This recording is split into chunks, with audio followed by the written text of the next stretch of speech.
Us live now with these new developments, Stephanie. Yes, Amma and Dan, parents are scared and frustrated about the safety of their children in this area along East 15th Street. And tonight action is being taken, and we're getting insight as to where these women are coming from and how they're being exposed. It's a dark problem not hiding, but exposed in plain sight. These videos show concerns of possible prostitution and human trafficking outside a K-8 grade school in East Oakland. As much as we parents try to avoid it, it's there. And it's heartbreaking. Now the city of Oakland is committing to take further action. We understand a meeting is now in the works to discuss a new enforcement plan. Is that right? Yes.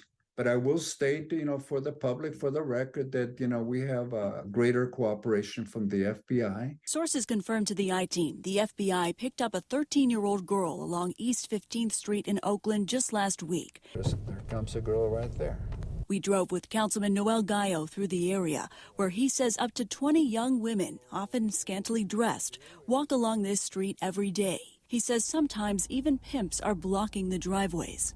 An area that's called the stroll or the walk. This is where the human trafficking, the transaction, the financial side of it, that's where the criminal activity is taking place. Agent in charge of the FBI's San Francisco division. He explains the problem has long plagued International Boulevard in East Oakland. But as Gallo pointed out, it's become more pervasive after recent construction moved the women into residential neighborhoods, oftentimes seen right across from St. Anthony's as children are walking into school. Rosa Vargas sees it as she drops off her 5-year-old each day. The city needs to do more about it. Gallo says the Oakland Police Department will be enhancing patrols around the school, and the FBI will be installing additional surveillance cameras. The two agencies uncovered operations in the area last week, where Gallo says many of the women were brought into the city specifically to East 15th Street. In the evenings, you'll see a van come up and unload the girls, and these are vans that are not from Oakland. Where are these women coming from?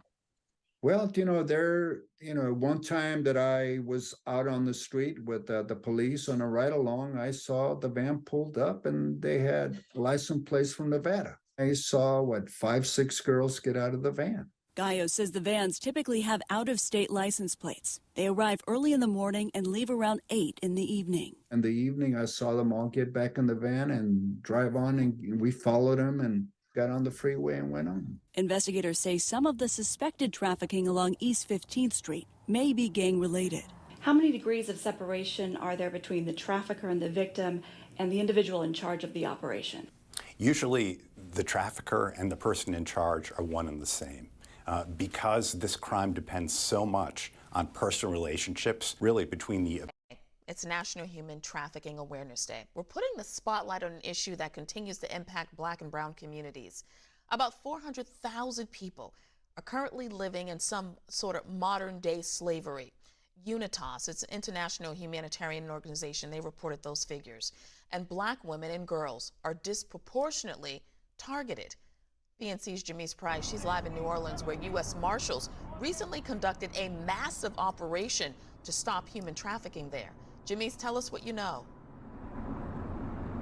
Hey, Tashani, I spoke to advocates today who are working to make sure that children are not victims of sex trafficking. They tell me that this is a crime impacting every community from rural to urban, and they're seeing that in just about every state here in this country. I spoke to advocates with the National Center for Missing and Exploited Children, and they've received several reports and telling me that there's a big correlation between children who are missing in the system or considered runaways and sex trafficking. Now, according to the agency, 1 in 6 of the 25,000 children reported to the National Center for Missing and Exploited Children who may have been considered a runaway were likely victims of sex trafficking, and advocates say that is a conservative estimate.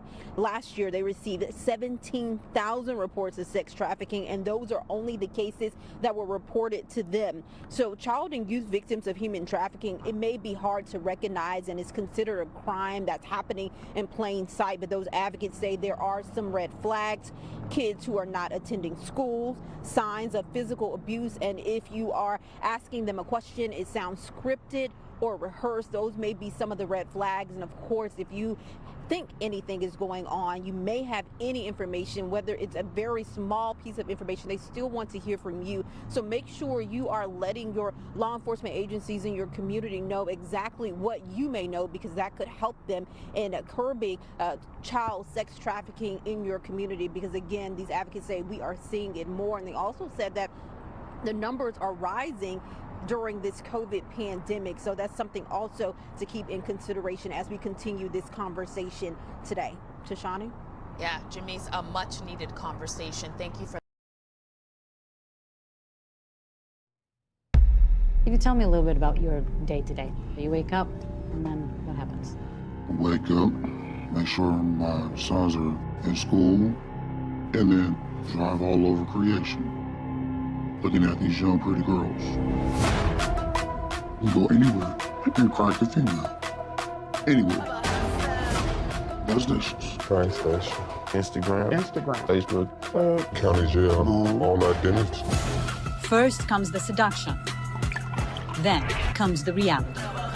After a couple of days of drinking and smoking, now you guys walk the street.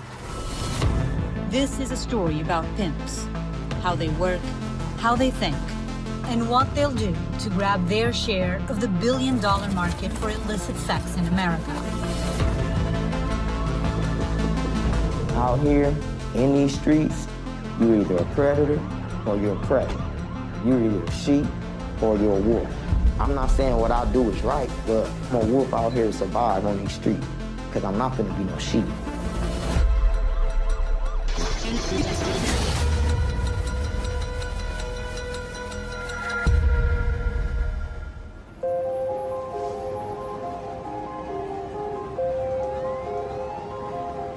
The very first time I ever did it, it was a complete rush.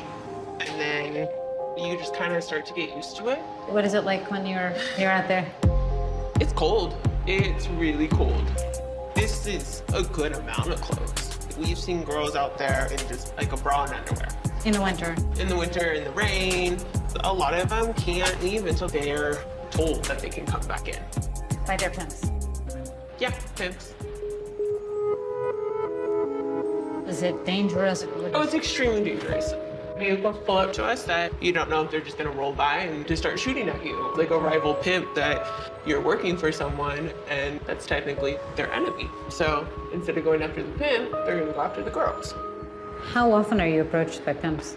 Almost every time we're out there. And you've been doing this for how long?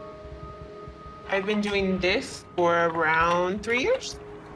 Was it soon after you joined the police department, or? It was a good chunk of time after. Michelle, as we'll call her, is one of 2 Oakland police officers who will be going undercover tonight as decoys. So how do you? We have people very close. Watching. Mm-hmm. And we do have our firearms on us also. Oh, you take a gun with you? Yeah. Where? We make it work. Sex trafficking has become front-page news recently, thanks to high-profile cases like that of multi-millionaire Jeffrey Epstein. For several years, Epstein was operating a sex trafficking ring. Not long ago, sex trafficking was thought to be largely a transnational problem, with criminal networks smuggling undocumented women across borders to work as sex slaves. But there's a far more common variety happening in every U.S. city, big and small, that sees Americans exploiting other Americans. No state reports more cases than California. And by all accounts, Oakland is a hotspot. Thanks everyone for being here. We're doing a decoy operation today. It's very dangerous for the decoys. Stay out of sight, keep close. If we do arrest a pimp, we're gonna call Code 3 response for an arrest. The goal of the operation is to disrupt business around one of California's most notorious prostitution tracks, International Boulevard in East Oakland. It's a place where pimps have long been known to sell underage girls.